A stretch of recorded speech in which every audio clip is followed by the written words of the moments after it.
படம் வந்து ஒரு சமூகத்துக்கு நல்ல ஒரு விஷயத்த செய்யக்கூடிய படம். இத வந்து நான் நின்னு பண்றேன் அப்படின்னு சொல்லி அவர் எடுத்த இந்த முயற்சி இன்னைக்கு வெற்றி அப்படின்ற ஒரு புள்ளியில வந்து நின்னதுக்கு ரொம்ப ரொம்ப அவருக்கு நன்றி சொல்லிக்கிறேன். போன ஃபங்ஷன்லயே விட்டுட்டேன் சத்யராஜ் அவர்கள பத்தி பேசுறதுக்கு. அவர் வந்து ரொம்ப ஒரு சென்சிபிளான எடிட்டர். முதல்ல படத்த அவரு கட் பண்ணி பார்த்தபோது அவரோட ஸ்டுடியோல தான் பார்த்தோம். அவரோட எடிட் ஸ்வீட்ல தான். ஆம். அண்ட் அவ்வளோ நெறைய நல்ல படங்களும் பண்ணியிருக்காரு. தொடர்ச்சியா இன்னும் வந்து ஒரு கல்ட் ஃபிலிம்ஸ் நெறையா பண்ணிட்டுருக்காரு. ஸோ, அதில மயிலாடும் கண்டிப்பா ஒரு மைல்கல்லா இருக்கும் அப்படின்னு நெனைக்கிறேன் அவர பொறுத்தவரைக்கும். அண்ட் ரொம்ப ரொம்ப had fun working with Sathyaraj. In fact எனக்கு மியூசிக்கலா சில இன்புட்லாம் குடுத்தாரு. இந்த மாரி படத்தில நாங்க மியூசிக் முடிச்சுட்டு பார்க்கும்பொழுது, இந்த இடத்துல இப்படி இருந்தா நல்லாயிருக்கும். அப்படின்ற மாரி எடிட்டர்ஸ் பொதுவாவே அவங்களுக்கு அந்த ஒரு பாயிண்ட் ஆஃப் வியூ சூப்பரா இருக்கும். அண்ட் எடிட் டேபிள்ல சம்டைம்ஸ் வென் ஸ்டோரீஸ் ஹேப்பன் அ அவங்களால அந்த ஒரு விஷயத்த வந்து பல்ஸ் புடிச்சு பாத்துற முடியும். ஸோ மயிலாடுல வந்து டைட்டில் மியூசிக் வந்து நான் வேற மாரி பண்ணியிருந்தேன் முதல்ல. அத வந்து அவர் தான் வந்து அதுக்கு ஒரு இன்ட்ரஸ்டிங்கான ஒரு ஐடியா குடுத்து, அதுக்கப்புறம் எனக்கு அந்த ஐடியா மாறி இந்த மாரி பண்ணோம். அம் ஒன்ஸ் அகைன் இந்த மாரி படங்கள் ஜெயிக்கிறதுக்கு எல்லாரும் நாங்க எவ்வளோ உழைச்சாலும், எவ்வளோ அ வேலை பண்ணாலும் எல்லாத்துக்கும் மேல நீங்க குடுக்கறது தான் பாஸ் எங்களுக்கு. இந்த தேங்க்ஸ் மீட் வந்து கண்டிப்பாக பண்ணலாம் அப்படின்னு சொல்லிட்டு எனக்கு ஒரு ஊக்கமும் ஆக்கமும் தந்து இந்த படம் ரிலீஸ்க்கு முன்னாடியிலேருந்தே இன்னைக்கு வரைக்கும் இந்த படத்தை வந்து மக்கள்கிட்ட எப்படியாவது கொண்டு போய் சேர்க்கணும் அப்படின்னு ஒரு வெறித்தனமாக ஒர்க் பண்ணிகிட்ருக்க இந்த மாதிரி ஒரு ஹீரோவை சத்தியமாக நான் பார்த்ததே கிடையாது. அப்படிப்பட்ட ஒரு நல்ல சிறந்த நடிகர், மனிதநேயம் உள்ள மனிதாபிமானம் உள்ள ஒரு அற்புதமான நடிகர் அண்ணன் சசிகுமார் அவர்களுக்கும் மற்றும் இந்த படத்தின் இயக்குனர் அருமை நண்பர் ராஜமுருகன் அவர்களுக்கும் மற்றும் எனக்கு முன்னதாக இந்த படத்தை பற்றி பேசிய அருமையான ஒரு மியூசிக் டைரக்டர். மனிதநேயம் வெறும் வார்த்தைகளில் மட்டும் அல்ல, அது உள்ளத்தில் இருக்கணும். அந்த நல்ல உள்ளத்தோடு பேசிய அருமை நண்பர் ஷாண்டோல்டன் அவர்களுக்கும் எடிட்டர் சத்யராஜ் அவர்களுக்கும் மற்றும் இந்த நிகழ்ச்சியில் கலந்து கொண்ட அத்தனை பத்திரிகை நண்பர்கள், ஊடகவியல் நண்பர்கள், இந்த படத்தை வந்து மக்கள்கிட்ட ரொம்ப நல்ல படம், சிறந்த படம் அப்படின்னு கொண்டு போயிட்டு இன்று வரை சேர்த்து கொண்டிருக்கின்ற அனைத்து பத்திரிகை நண்பர்கள் அனைவருக்கும் எனது அன்பார்ந்த நன்றியையும் வணக்கத்தையும் தெரிவித்துக் கொள்கிறேன். அது மட்டுமல்ல, இந்த படத்தில் வெளியிட்ட அனைத்து விநியோகஸ்தர்களுக்கும் மற்றும் இந்த படத்தில் எப்படியாவது வெற்றி பெற செய்ய வேண்டும் என்று எனக்கு துணையாக இருந்த அண்ணன் ஜேம்ஸ் கோபால் அவர்களுக்கும் மற்றும் நாராயணசாமி அவர்களுக்கும் வந்திருக்கின்ற அனைவருக்கும் எனது அன்பார்ந்த நன்றியையும் வணக்கத்தையும் தெரிவித்துக் கொள்கிறேன். நான் பார்த்ததுலேருந்து நான் வந்து பொதுவாக ப்ரமோஷனுக்கே போகமாட்டேன். நான் இன்டர்வியூஸ்க்கு போகமாட்டேன். நான் அடிப்படையிலே ஒரு ஜேர்னலிஸ்ட்டாக இருந்ததுனால, அந்த விஷயங்களில் எனக்கு அதிக ஆர்வம் கிடையாது. பட் இப்போ வந்து அது ஒரு பெரிய டாஸ்க்காக இருக்குது. நம்ம எப்படி வந்து ஒரு ஃபிலிமுக்கு வந்து ஒர்க் பண்ணுறோமோ, அதே ஒர்க்கை அதே ஸ்க்ரீன் ப்ளேவை ப்ரமோஷனுக்கும் பண்ண வேண்டிய ஒரு சூழல் வந்து இன்றைக்கி உருவாயிருக்கு. ஸோ அது வந்து நல்லது கெட்டதுங்கிறதெல்லாம் தாண்டி அதை வந்து நம்ம இந்த உலகம் மாறிக்கிட்டே இருக்குங்கிறத நம்மளும் கருத்தில் எடுத்துக்க வேண்டியிருக்கு. ஸோ அதுக்கும் ஒரு தீவிரமான வேலை பார்க்க வேண்டிய ஒரு சூழல் உருவாகிருக்கு. நம்ம எதை பற்றி படத்தில் பேசினாலும் அந்த படத்தை எடுத்துகிட்டு போய் ஆடியன்ஸ்கிட்ட சேர்க்கறதுக்கு ஒரு பெரிய ஒர்க் பண்ண வேண்டியிருக்கு. ஸோ அந்த இடத்துல உறுதுணையாக இருக்கிறது ஊடகங்களாகிய நீங்கள் தான். ஸோ அதனால் உங்களுடைய பாசிட்டிவான ஒரு அப்ரோச்சு, பாசிட்டிவான வார்த்தைகள் அது எப்போவுமே என் கூடவே இருந்துக்கிட்டே இருக்குது. அதற்கு ரொம்ப நன்றி. மயிலாடுதுறைக்கு கிடைத்த அத்தனை வார்த்தைகளுக்கும் என்னுடைய சார்பாகவும், இந்த படைப்பின் சார்பாகவும் நன்றியை தெரிவிச்சுக்கிறேன். இந்த படைப்பில் எப்போவுமே கூடவே இருந்த ஜேம்ஸ் சாரு, சந்தோஷ் சாரு, அப்புறம் இந்த படம் உருவாவதற்கு உறுதுணையாக இருந்த இரா சரவணன் உட்பட அத்தனை நண்பர்களுக்கும் நன்றியை தெரிவிச்சுக்கிறேன். Thank you very much. பத்திரிகையாளர் எல்லாருக்கும் நன்றியை தெரிவிச்சுக்கிறேன். இது தேங்க்ஸ் கிவிங் மீட்டிங். இந்த மீட்டில் வந்து நீங்கள் அதை கொண்டு போய் சேர்த்ததுக்கு ரொம்ப நன்றி. என்னை பாராட்டினதுக்கு, என் நடிப்பை எல்லாருமே பாராட்டுறாங்க. அதுக்கு ரொம்ப சந்தோஷமாக இருந்தது.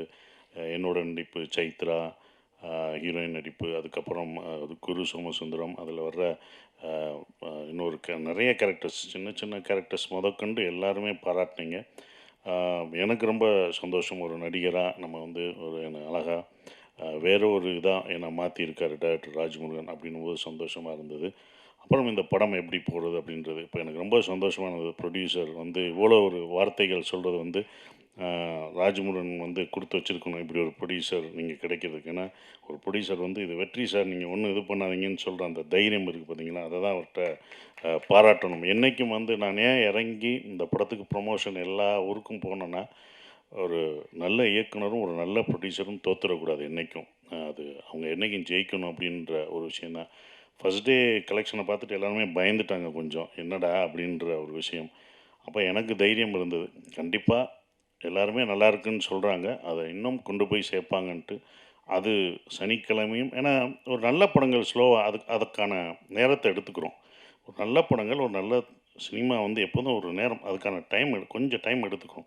அப்போ எடுத்த உடனே உங்களுக்கு அப்படின்ற ஆயிடாது, அது கொஞ்சமாக தான் போகும். அது மவுத் பப்ளிசிட்டி எல்லாம் நீங்கள் கொடுத்த இதுவும் சரி, பார்த்தவங்க போய் சொல்கிற ஒரு விஷயம் இருக்குது. அது வந்து இந்த படத்தில் நடந்தது. நான் வெள்ளிக்கிழமை சொன்னேன் கரெக்டாக ஃபுல்லாகும் அப்படின்னு. நான் அவங்ககிட்ட நம்பிக்கை, வெள்ளிக்கிழமை ஸ்லோவாக இருந்தது, சனிக்கிழமை உங்களுக்கு கரெக்டாக இருக்கும்னு. சனி ஞாயிறு போயிடுச்சு. இப்போ அடுத்த வாரமும் இந்த படம் மயிலாடு வந்து எல்லா தேட்டர்களையும் தொடருது. ஒரு 250 தேட்ரு அப்படியே இருக்குது. ஸோ அடுத்த வாரமும் போகும். ஏன்னா இதை நான் அயோத்தியிலே பார்த்துட்டேன்.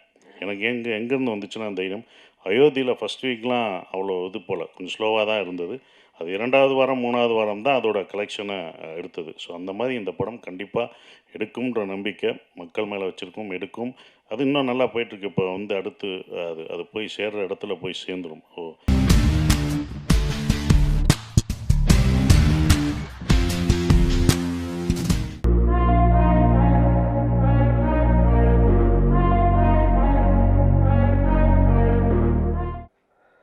பாலுமேந்திர சார் இருந்த வரைக்கும் நாங்கள் அந்த சீனனெல்லாம் அவர்கிட்ட உதவியாளராக இருந்து வாழ்வியல் கதைகள் படுத்து நாங்களாம் ஒரு நாள் இப்படி எடுக்க மாட்டோமான்னு ஆசைப்பட்ட காலங்கள் உண்டு. அவரோட கனவும் எப்படியாவது வாழ்க்கையில் ஒரு வாட்டியாவது வந்து ஈழத்தில் ஒரு படம் எடுக்கணும்னு ஆசைப்பட்டார் கடைசி வரைக்கும். எங்கிட்ட சொல்லியிருக்காரு, அந்த கனவு அவர் ஆசைப்படியே நினைவானது எனக்கு ஒரு பெரிய சந்தோஷம். போரை தாண்டின ஒரு கதை, அதுவும் எனக்கு ரொம்ப சந்தோஷமான ஒரு விஷயம். மக்களுக்கு சென்றடையக்கூடிய, மக்களால் ரசிக்கக்கூடிய, இப்போ நான் ஏற்கனவே சொன்னது போல் போர் பேக்ரவுண்டில் ஈழத்தில் உருவாகிற படம்ன்றது வந்து ரொம்ப சோகமாக ஏதோ நம்ம வந்து ஈழ சினிமாவை வாழ வைக்கிறதுக்காக அந்த படத்தை பார்க்கணுன்ற இடத்துல இல்லாமல், அது எல்லா படங்களையும் போல் அது ஒரு நீங்கள் ரசித்து பார்க்கக்கூடிய ஒரு படமாக இருக்கும். அந்த படங்களுக்கான தொடக்கம் நடந்துகிட்டே இருக்குது. நாங்கள் ஈழத்தில் பல முயற்சிகள், போர் நடந்துட்டு இருக்கும்போதே பல முயற்சிகள் நடந்துகிட்டே இருந்துச்சு. 1992 உறங்காத கண்மணிகள்னு ஒரு படம் வந்து VHS கேமராவில் எடுத்தாங்க. ஒரு போருக்குள்ள நாங்கள் இது வரைக்கும் பார்த்து ரசித்த ஹாலிவுட் சினிமாவை போல் ஒரு 2 போர்க்களத்தில் ரக்கி எடுக்க போகிற ஒரு போராளிகளுடைய பரபரப்பான கதையை வந்து 91, 92 வெறும் VHS கேமராவில் எடுத்தாங்க. ஒரு அற்புதமான படம்.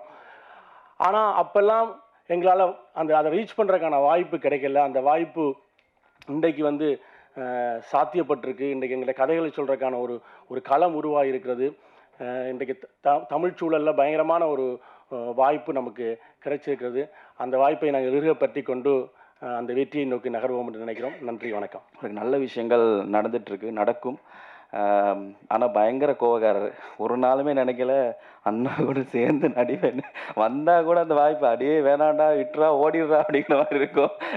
ஏன்னா பயங்கரமாக சரியான விஷயத்துக்கு ஒரு ஒரு ஒரு ஒரு கோவம். அவர் ஆள் பார்க்குறதுக்கே ஒரு மாதிரி கொஞ்சம் டெரராக தான் இருப்பார். ஆனால் இந்த படத்தில் பார்த்தீங்கன்னா ரொம்ப ரொம்ப இன்னசென்ட்டாக இருப்பாங்க. ஸோ அதே மாதிரி டிஜே பானு மேம், ஸோ அவங்களோட எனக்கு ஸ்க்ரீன் ஸ்பேஸ் கிடையாது. பட் இருந்தாலும் அவங்க இந்த ப்ராஜெக்ட்டுக்கு வந்தது ஒரு ஒரு ஒரு பெரிய ஒரு விஷயம். அதே மாதிரி ஒரு நாள் தொடங்குனதுலேருந்து நாங்கள் முடிகிற வரைக்கும் என்றைக்காவது ஒரு நாள், எப்போவுமே ஏதாவது ஒரு கட்டத்தில் நம்ம வந்து ராஜா சாரோடைய மியூசிக்கை கடந்து தான் நாங்கள் வர வேண்டிய ஒரு தேவை இருக்குது. ஸோ இந்த படத்துக்கு ஞானி இளையராஜா சார் மியூசிக் பண்ணியிருக்காரு. ஸோ அது ஒரு பெரிய ஒரு வரமாக இருக்குது. ஏன்னா ஒரு பெரிய ஒரு ஃபேன் நான் ராஜா சாரோட. ஸோ அவரை மீட் பண்ணி அவருடைய ஆசீர்வாதம் வாங்கிட்டு இந்த படத்தை நாங்கள் வெளியிடுறோம். தமிழ் சினிமாவுக்கு என்னோட ஃபேஸும் வந்து புதுசாக இருக்கும். இந்த படம் ரிலீஸ் ஆனதுக்கப்புறம் அடுத்தடுத்து நிறைய விஷயங்கள் வாய்ப்புகள் கிடைக்கும், ஏதாவது பண்ணுவேன் அப்படிங்கிற நான் நம்புகிறேன். ஸோ நல்ல படங்களை, நல்ல ஒரு விஷயத்தை வந்து நம்ம பத்திரிகையாளர்கள், மீடியா நண்பர்கள் எல்லாமே மக்கள்கிட்ட ரொம்ப அழகாக கொண்டு போய் சேர்க்குறீங்க. அதே மாதிரி அந்தோனி திரைப்படத்தையும் கொண்டு போய் சேர்ப்பீங்க அப்படின்னு நம்புகிறேன். ரொம்ப நன்றி. இது ஸ்ரீலங்காவோட ராஜா ஹரிஷ்சந்திர மாதிரி ஃபீல் பண்ணாங்க. அவங்க வந்து அந்த ஊர் மக்கள் வந்து எல்லாருக்கும் ஹெல்ப் பண்ணி குட்டி குட்டி பசங்கள் வந்து கூப்பிடுறதுக்கு ஒரு ஈடி இல்லாத அந்த குட்டி பசங்க வந்து இப்போ ஒரு சின்ன ஈடி அந்த மாதிரி நிறைய மக்கள் வந்து அப்படியே ஹெல்ப் பண்ணாங்க. சாப்பாடு கொடுக்கறதுக்கு, பாத்ரூம் கொடுக்கறதுக்கு, நிறைய திங்ஸ் பண்ணுறதுக்கு. ஸோ இது வந்து அவங்களோட ஒரு ராஜா ஹரிஷ்சந்திர மாதிரி ஃபீல் பண்ணி இந்த படத்தை வந்து பாருங்கள், தியேட்டருக்கு வாங்க. அது மட்டும் தான் சொல்ல முடியும். போதும். நன்றி. இங்கே இருக்க பசங்களுக்கு நிறைய சான்ஸ் இருக்குது, எங்களோட பசங்களுக்கெல்லாம் சான்ஸ் கிடையாது. இது ரமணனை மாதிரி இன்னொரு ப்ரொடியூசர் ஒன்று சொன்னால் இந்த படம் ஜெயிக்கணும், இதுக்கு ஒரு வணிகம் உருவாக்கணும். இன்னொரு 5 வருஷத்தில் இலங்கையிலிருந்து, ஈழத்திலிருந்து தமிழ் கலைஞர்கள், இசையமைப்பாளர்கள், ஒளிப்பதிவாளர்கள், டெக்னீஷியன், எடிட்டர், நமக்கு சுரேஷன்றெல்லாம் கிடைச்சது. நம்ம எடிட்டர் சுரேஷன்லாம் அவன் பெரிய பெரிய படம்லாம் வேலை செஞ்சவன். இந்த பையன் அவனை படத்தின பாடலாம் நீங்கள் கேட்டிங்கன்னா எல்லாம் தனித்தனியாக வீடியோ எடுத்து போடுங்க. சாவடிச்சிட்டான். அவரோட ஒய்ஃபு ஃபோன் பண்ணி ஜனம் சொன்னேன், என் கணவரை வீட்டை விடுறீங்களான்ற கேட்குற அளவுக்கு வேலை வாங்கினாங்க. தேங்க்ஸ் பிரதர், இவங்க இதெல்லாம் பண்ணி கொடுத்தது ரொம்ப ரொம்ப நன்றி.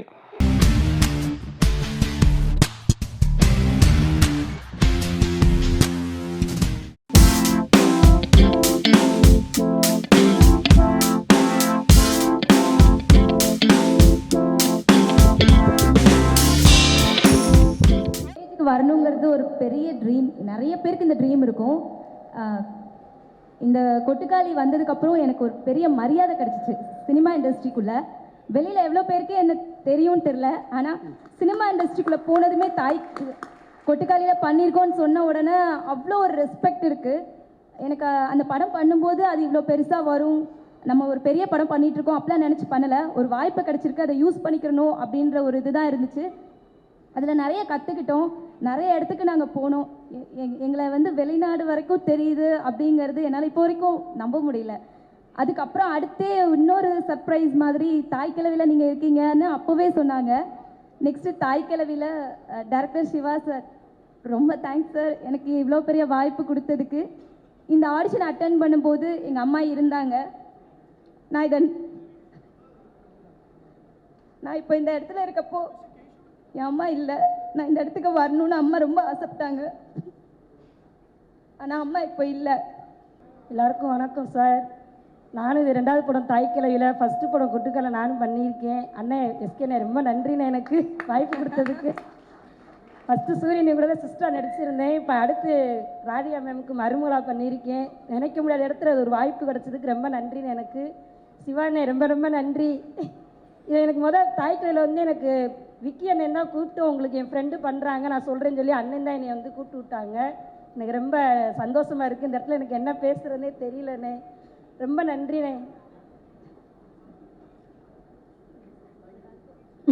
எல்லாருக்கும் வணக்கம். இந்த தாய் கிழவிக்காக நானும் ஒரு 2 வருஷம் வெயிட் பண்ணிக்கிட்டே இருந்தேன். ஃபஸ்ட்டு ஆடிஷன்லேருந்து போய்கிட்டே இருந்தோம். என் பையன் கொட்டுக்காளியில் நடிச்சிருந்தான். அது சூரியனோட தங்கச்சி பையனாக நடிச்சிருந்தான். அப்படி அவனுக்கும் அதே மாதிரி போய் அவனுக்கு சொல்லி கொடுத்து ஏதோ நானும் கொஞ்சம் நடிப்பை கற்றுக்கிட்டேன். அவன்கிட்ட இருந்து தான் கற்றுக்கிட்டேன் நான், என் பையன்கிட்ட இருந்து. அப்புறம் சிவானனுக்கு ரொம்ப ரொம்ப தேங்க்ஸ் அண்ணன். எங்களையும் ஒரு இந்த இடத்துல ஹீரோயின் முன்னாடி எங்களை மேலே ஏற்றி நிற்க வச்சதுக்கு ரொம்ப ரொம்ப தேங்க்ஸ் அண்ணா. எல்லோரும் எப்படி இருக்கீங்க? நல்லா தான் இருப்பீங்க. சரி ரைட்டு, டக்குன்னு விஷயத்துக்கு போயிடுவோம். புரியுது எனக்கு புரியுது, அதனால் டக்குன்னு போயிரு. அண்ணன் வந்து ஃபஸ்ட்டு சன் ஆஃப் தாய் கிழவி, அண்ணன் செகண்ட் சன் ஆஃப் தாய் கிழவி, நான் 3rd சன் ஆஃப் தாய் கிழவி. ரொம்ப மகிழ்ச்சியாக இருக்குது. நண்பனுக்கு ஃபஸ்ட்டு நிவாஸ் மச்சி கலக்கிட்ட மச்சி, சூப்பர் மச்சி. ஏன்னா இன்றைக்கி விழாவின் நாயகன், இசை வெளியீட்டு விழாவின் நாயகன் அவருக்கு சூப்பர் மச்சி. இது ரொம்ப முக்கியமான, ரொம்ப மகிழ்ச்சிகரமான, ரொம்ப எனக்கு தேவையான ஒரு மேடை. ஏன்னா இந்த படம் ரொம்ப முக்கியமான படம் எங்களுக்கு. இந்த படத்தில் எனக்கு வாய்ப்பு கிடைச்சதுக்கும், அதாவது வடிவேல் சார் சொல்லுவார், என்ன மனுஷன் இந்த மாதிரி இந்த இயக்குனர் வந்து என்ன மனுஷன் ஒன்றுமே புரியலை. பணிவோட மொத்த உருவம், பணிவுக்குன்னு ஒரு உருவம் இருக்கும்ல, அது அவர் தான். அங்கே பார்த்துக்குங்க, அப்படியே பார்த்துக்குங்க, அவர் தான்.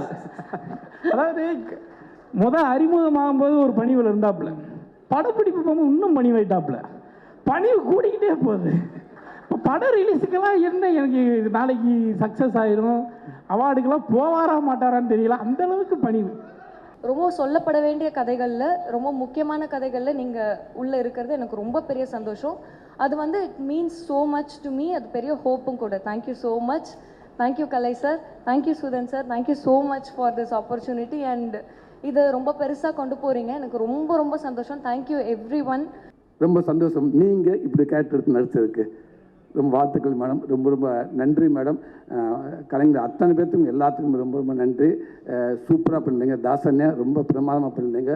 முத்துக்குமார் பங்காளி ரொம்ப நல்லா நடிச்சிருந்தீங்க. பாலா தம்பி, அன்பு தம்பி, ஏமா ஓடிகிறேன் நான், ரொம்ப சூப்பராக பண்ணீங்க. அன்பு தங்கச்சி, கொட்டிக்காளி டீம் எல்லாத்துக்கும் வாழ்த்துக்கள். மிக சிறப்பாக பண்ணீங்க. நீங்கள் என்ன நீங்கள் மட்டும் இல்லை, இன்னும் பல ஆர்டிஸ்ட் நீங்கள் உருவாக்கிட்டு இருக்கீங்கன்னு நான் நினைக்கிறேன். கண்டிப்பாக அதுக்கான மேடையை தான் அந்த மேடையாக இருக்குன்னு நம்புகிறேன் நான். உங்களுக்கும் எல்லாத்துக்கும் வாழ்த்துக்கள். அந்த டைரக்டர் டீம் அத்தனை பேருக்கும், கேமராமேன் டீம் அத்தனை பேர்த்துக்கு வாழ்த்துக்கள். ராதிகாவுக்கு வந்து ரெக்கக்னேஷன் கிடைக்கலையே நான் வருத்தப்பட்டிருக்கேன். இது ஒரு பெரிய ரெக்கக்னேஷன் அவங்களுடைய டேலண்ட்க்கு. எத்தனை பேர் வந்து ஒரு பெண்ணை மையப்படுத்தி நீங்கள் வந்து தமிழ் சினிமா ஆரம்பித்த காலத்துலேருந்தோ இல்லை இந்திய சினிமா ஆரம்பித்த காலத்துலேருந்தோ பார்த்தீங்கன்னா 1000 படம் எடுத்திருந்தாங்கன்னா ஒரு 100 படம் தான் பெண்களை மையப்படுத்தி எடுக்கப்பட்டிருக்க படமாக இருக்கும். அந்த படத்தில், அந்த வரிசையில் இந்த படம் நிச்சயமாக வந்து காலத்தால் அழிக்க முடியாத ஒரு படமாக இருக்கும். அதுக்கு உங்களுக்கு அனைத்து பெண்கள் சார்பாகவும் உங்களுக்கு. இந்த படத்தில் நிறைய நட்சத்திரங்களை நீங்கள் உருவாக்கியிருக்கீங்க அப்படின்னு சொன்னார். இது இங்கே இருக்கிற எல்லாருக்குமே சேரும். அது அந்த ஜெனுவினிட்டி தான் இந்த ஸ்கிரிப்டை பண்ணணும்னு தோணுது. அந்த ஜெனுவினிட்டி தான் உங்களோட பயணிக்கணும்னு தோணுது. நீங்கள் எடுத்தது தான். எனக்கு இப்படி டெக்னீஷியன்ஸ் வேணும்னாரு. ஓகே, காஸ்டிங் மட்டும் அவர் ஒரு காஸ்டிங் கொண்டு வந்திருந்தார். இல்லை இது வந்து நம்ம இப்படி பண்ணலாம், அப்போ தான் இன்னும் வைடராக ரீச் ஆகும் அப்படிங்கிறத வச்சு பண்ணது. அப்புறம் ஃபைனலாக யார் இந்த ரோலை பண்ண போகிறாங்கன்னா ராதிகா மேம் அப்படின்னு சொன்னார். நான் ஏற்கனவே பேசியிருக்கேன், ஆனால் இந்த மேக்கப் அதெல்லாம் கொஞ்சம் இருக்கும்போது மேம் இது இந்த படம் பார்த்த எல்லாரும் நாங்கள் சொல்கிறோம். பட் இந்த படம் பார்த்த இதுக்கப்புறம் மக்கள் எல்லாரும் சொல்லுவாங்க, உங்களை தவிர இதை பண்ணுறதுக்கு எனக்கு தெரிஞ்சு இந்தியாவில் ஆள் கிடையாது மேம் இந்த ரோலை பண்ணுறதுக்கு. இதை நாங்கள் வந்து ஒரு சினிமா எக்ஸ்பீரியன்ஸ்லேயோ ஹீரோலையோலாம் சொல்ல மேம், ஒரு ரசிகனாக சொல்லிக்கிட்டு இருக்கேன் மேம். உங்களுடைய அண்ட் ரொம்ப தேங்க்ஸ் மேம். ஏன்னா நடுவில் என்னாச்சுன்னா அவங்களுக்கு நீ ப்ராப்ளம் வந்து ஆப்ரேஷன் பண்ணால் தான் அதுக்கப்புறம் அவங்களுக்கு அந்த பெயின் குறையும்னு சொன்னாங்க. அதனால மேம் வந்து கேட்டிருந்தாங்க அந்த ஆப்ரேஷன் முடிச்சுட்டு வந்து கண்டினியூ பண்ணலாமான்னு. பட் நடிச்சிட்டு இருக்க எல்லாருமே, எல்லா ஆர்டிஸ்ட்டுமே பயங்கர பிஸியான ஆர்டிஸ்ட். நீங்கள் அவங்க டேட்டை இப்போ 10 நாள் விட்டிங்கன்னா திரும்ப எல்லாரையும் அசம்பிள் பண்ணுறது ரொம்ப கஷ்டம். நான் சொன்னேன், கலை ப்ரோ எதுவுமே பேசாதீங்க மேம்கிட்ட, காலில் படார்னு விழுந்துருங்க, வேறு வழியே கிடையாது, இதை மிஸ் பண்ணுன்னா நமக்கு கிடைக்காது, நீங்கள் மேம்கிட்ட போய் சொல்லணும். அப்புறம் மேம்கிட்ட எக்ஸ்பிளைன் ஒன்று புரிஞ்சுக்கிட்டாங்க. மேம் நீங்கள் நடக்கிற மாதிரி இருக்க போர்ஷன் மட்டும் அப்புறமா எடுத்துக்கிறோம், அதில் நீங்கள் மட்டும்தான் இருக்கீங்க, மற்றதெல்லாம் எல்லாரோடையும் எடுத்து முடிச்சிடறோன்னு சொல்லி ஒரே ஸ்கெடியூலில் எடுத்து முடித்தோம். அப்படி பண்ணாதான் இது பண்ண முடியும். ஏன்னா இன்றைக்கி நம்ம இந்த பக்கம் உட்காந்து படம் நல்லா வந்திருக்குன்றதுக்கு அப்புறம் நம்ம இதை பண்ணிகிட்டு இருக்கோம். ஆனால் அந்த கேல்குலேஷனுக்கு அது கரெக்டாக வந்து சேரணும், அந்த டேஸ்க்குள்ளே முடிக்கணுன்ற நிறையா ப்ரெஷர் இருந்தது. பட் உங்களுடைய சப்போர்ட் அண்ட் எல்லாருடைய சப்போர்ட்லேயும் சிவா வந்து என்ன டேட்டில் படம் முடிக்கிறேன்னு சொன்னாரோ அந்த டேட்டில் படத்தை முடித்தார். அதுக்கு காரணமாக இருந்த சிவகுமார் முருகேசன் அவரும் அவருடைய டீம் எல்லாருக்கும், அவங்களுடைய அசிஸ்டன்ட் டைரக்டர்ஸ் எல்லாருக்கும் வாழ்த்துக்கள். அதே மாதிரி ப்ரொடக்ஷன் டிசைனர் அவருடைய டீமுக்கு எல்லாருக்கும் நன்றி, வாழ்த்துக்கள். அண்ட் கேமராமேனோட டீம் எல்லாருக்கும் வாழ்த்துக்கள். ஏன்னா நீங்கள் எல்லாரும் டே நைட் எப்படி வேலை பார்த்தீங்கன்றது தெரியும், அதனால தான் இது சாத்தியமாச்சு. ஃபஸ்ட்டு படம் அந்த கிளி என்னோடது, என் டைலாக் நான் சொல்ல போகும்போது இல்லைம்மா நீ சாதாரணமாக சொல்லுன்னு சொன்னார். ஒன்று நான் டைலாக் பேசுவேன், இல்லைன்னா கை தூக்குவேன், இது 2 கலந்து என்னால் பண்ண முடியாதுன்னு சொன்ன இந்த நடிகை இன்னைக்கு தாய் கிழவியாக, அவர் தாயாரை அவங்க மாதிரி நிறைய இருக்கணும்னு நினச்சேன். அவங்க பேர் கருத்தம்மா, அவங்க மாதிரி இருக்கணும்னு நினச்சேன். அவர் ஸ்டில்லு பார்த்தாரு. கடைசியாக எங்கள் அம்மா இறந்தப்ப அவர் வந்தார், வந்து இந்த ஸ்டில்லை பார்த்து அப்படி அழுதார். நீயாடி இதெல்லாம் பண்ணுற அப்படின்னு கேட்டார். ஏன்னா நான் தினம் அவர் கூட சொல்வேன், ஏன் சார் என்ன நடிக்க வைக்கிறீங்க, போர் சார் இதெல்லாம் அப்படிம்பேன். யார் சார் என் மூஞ்செல்லாம் பார்ப்பாங்க, அப்படியெல்லாம் கேட்டு நான் வந்திருக்கேன். ஸோ அவர் இன்றைக்கி இந்த படம், ஐ ஹோப் கடவுள்கிட்ட அவர் நல்லா வந்து இந்த படத்தை பார்ப்பாருங்கிற நம்பிக்கை எனக்கு எப்பவும் இருக்குது. ஆனால் எல்லாத்துக்கும் மேலே என்னை இவ்வளோ தூரம் ஒரு நடிகையாக்குன என் தாயார். எனக்கெல்லாம் ஆம்பிஷனே கிடையாதுங்க. நான் பாட்டுக்கு என் வேலை உண்டு, ஒரு புக்கை படிச்சுக்கிட்டு போயிட்டே இருப்பேன். என் மதர் இதை பார்க்கலைங்கிற ஒரு வருத்தம் எனக்கு இருக்குது. பட் அவங்களுடைய blessings தான் இன்னைக்கு இவ்வளோ தூரம். நீங்கள் எவ்வளோ ஹீரோயின்ஸ் வந்து எல்லாரும் சொல்கிறாங்க வயசை பற்றி பேசுகிறாங்க. I am not interested. It's okay. என் ஏஜ் சொன்னால் என்ன பெரிய ப்ராப்ளம்? ஒன்றும் இல்லை. Age is just a number. It is my mind. That has to be intact. அப்படி பார்க்கும்போது இந்த வயசில் ஹீரோயின்னா இன்னைக்கு கலையரசி அப்படிங்கிற அந்த பேர் போட போகும்போது எனக்கு எவ்வளோ பெருமை என்றால், டாக்டர் கலைஞர் அவர்கள் எனக்கு கொடுத்த பட்டம் கலையரசி. அவர் நிறைய பேருக்கு பட்டம் கொடுக்கலன்னு என் கணவர் என்கிட்ட சொன்னார். எவ்வளோ பேருக்கு கொடுத்துருக்காரு, நீ உனக்கு கொடுத்துருக்காரு அந்த பட்டத்தை, நீ வந்து போடு அப்படின்னு சொன்னார். எனக்கு எப்பவுமே இந்த டைட்டில் முன்னாடி இதெல்லாம் போடுறதெல்லாம் எனக்கு கொஞ்சம் அதில் ஆர்வம் இல்லைன்னு வச்சுக்கோங்க. பட் இருந்தால் கூட இன்றைக்கி நான் ரொம்ப பெருமையாக அவர் கொடுத்த பட்டம் கலையரசின்னு போகும்போது ஸோ இவங்களுடைய blessings எல்லாமே எனக்கு ஏதோ ஒரு விதத்தில் முக்கியமாக நடிகவேல் எம்.ஆர். ராதா அவர்கள். நான் வந்து ஃபீமேல் எம்.ஆர். ராதாவை தான் நடிச்சிருக்கேன். கரெக்டாக அவர் மாதிரி இருக்கிற அந்த ஷார்ட் அதுதான்.